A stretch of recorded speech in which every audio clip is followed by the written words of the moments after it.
शहादत दिवस है और आप अच्छी तरह जानते हैं कि अगर सत्याग्रह आंदोलन शुरुआत हुआ तो चंपारण की धरती से वर्ष 1917 में शुरुआत हुई और यही वो बिहार की पावन धरती है यहाँ से विश्व में प्रथम गणतंत्र की भी स्थापना हुई और उसी धरती पे जिस तरह से जनतांत्रिक मूल्यों का गला घोटा गया वो अद्वितीय है। आप सभी लोग जागरूक नागरिक भी हैं, आप प्रेस मीडिया से हैं, इलेक्ट्रॉनिक मीडिया से हैं, पोर्टल वाले हैं, लेकिन भारत के एक जिम्मेदार नागरिक भी है। ये काफ़ी सोचनीय विषय है कि किसी भी संस्था का, चाहे लोकसभा हो, विधानसभा हो, एक पंचायत का वार्ड सदस्य का इलेक्शन हो, मुखिया का हो, पैक्स अध्यक्ष का हो, व्यापार मंडल का हो या बिस्कोमान जैसे एक शीर्ष सहकारी संस्था का हो, कोई भी निर्वाचन का एक अपना मर्यादा होता है, एक मूल्य होता है जिसको भारत और राज्य सरकार ने मर्यादा नाम की कोई चीज ही नहीं रहा। निर्वाचन की जो सभी परंपराएं थे सभी को लोगों ने ध्वस्त कर दिया। आप अच्छी तरह अवगत है कि आज 15 महीनों से बिस्कोमान का निर्वाचन चल रहा है। पहला बार जब निर्वाचन निर्विरोध होने के कगार पर था, रिटर्निंग अफसर के रूप में वर्तमान जिलाधिकारी थे और बिना कारण का उस निर्वाचन जो निर्विरोध हो चुका था उसको गलत तरीके से गलत आरोप लगाते हुए उसको रद्द कर दिया गया। इसके बाद पुनः चुनाव का कार्यक्रम निर्धारित किया गया। उसके बाद भी जब अगले को लगा, जो केंद्र में और राज्य में बैठे हुए शासक हैं, जब उनको लगा कि मेरे लोग इसमें निर्वाचित होकर नहीं आ पाएंगे, तो उन्होंने प्रोग्राम में फिर से इसको रिशेड्यूल किया। एक बार किया, 2 बार किया, 3 बार किया।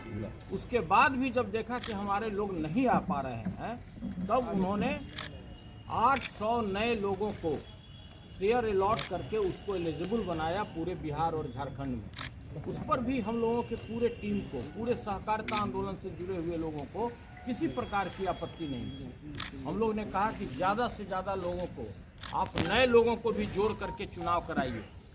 हम लोग जनतांत्रिक मूल्यों पर विश्वास करते हैं, हम लोग सहकारिता आंदोलन से जुड़े हुए लोग हैं, हम किसान की सेवा करते हैं, गरीब लोगों की सेवा करते हैं और उसी सेवा भाव से पूरे बिहार के जितने भी हमारे सहकारी आंदोलन से जुड़े हुए लोग हैं, चाहे पैक्स अध्यक्ष हों, व्यापार मंडल अध्यक्ष हों, सभी लोगों ने हमें लगातार आशीर्वाद दिया है। हम 22 सालों से बिस्कोमान के अध्यक्ष रहे हैं। मैं उस समय अध्यक्ष बना जिस समय इसके पास मात्र 16,000 रुपये का पूंजी था।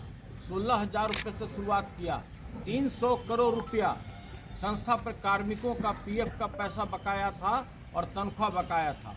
हम लोगों ने बगैर किसी सरकार से किसी प्रकार का अनुदान लिए हुए, बगैर बैंक से ऋण लिए हुए, बगैर कोई अपनी प्रॉपर्टी बेचे हुए, हम लोगों ने अपने पूरे कार्यकाल में जितने भी निदेशक मंडल के बोर्ड के जितने भी माननीय सदस्य थे, सभी लोगों ने हम लोग दिन रात मेहनत, ईमानदारी के साथ मेहनत करते हुए कर्मचारियों को 250 करोड़ रुपये से ऊपर वेतन और पीएफ का भुगतान किया और 1 तारीख को हम लोग 1.5 करोड़ रुपये अपने कार्मिकों को भुगतान करते थे। इसमें न तो सरकार का सहयोग था, न किसी और व्यक्ति का सहयोग था। सभी सहकारी आंदोलन से जुड़े हुए लोग एक मत से, एक विचार से, जो सहकारिता के मूल मंत्र है, सभी धर्म, सभी जाति, सभी पार्टी के लोग, सहकारिता में सभी लोग जानते हैं कि सभी जाति, सभी धर्म के पार्टी के लोग होते हैं और एकजुट होकर के गरीब किसानों का, जितने भी लोग हैं, आम जनों का हम लोग सेवा करते आए हैं।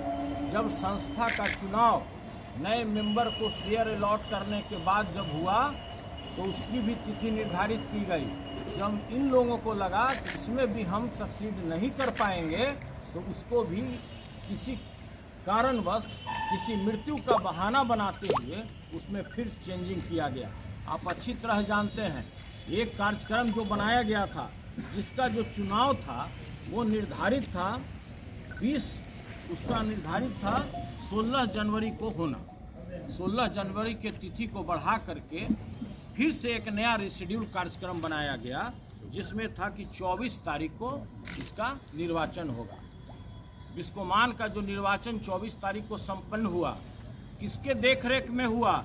इसके लिए भारत सरकार का जो सहकारी निर्वाचन प्राधिकार है, उसके स्वयं जो सबसे बड़े देश के अधिकारी हैं, जो उसके चेयरमैन हैं और वाइस चेयरमैन हैं, उनका दौरा हुआ इसी कार्यक्रम के लिए। इसकी पत्र हम आप लोगों को हस्तगत कराएंगे। इनके नेतृत्व में, इनके देखरेख में, इनके पर्यवेक्षण में बिस्कोमान का निर्वाचन 24 तारीख को संपन्न हुआ।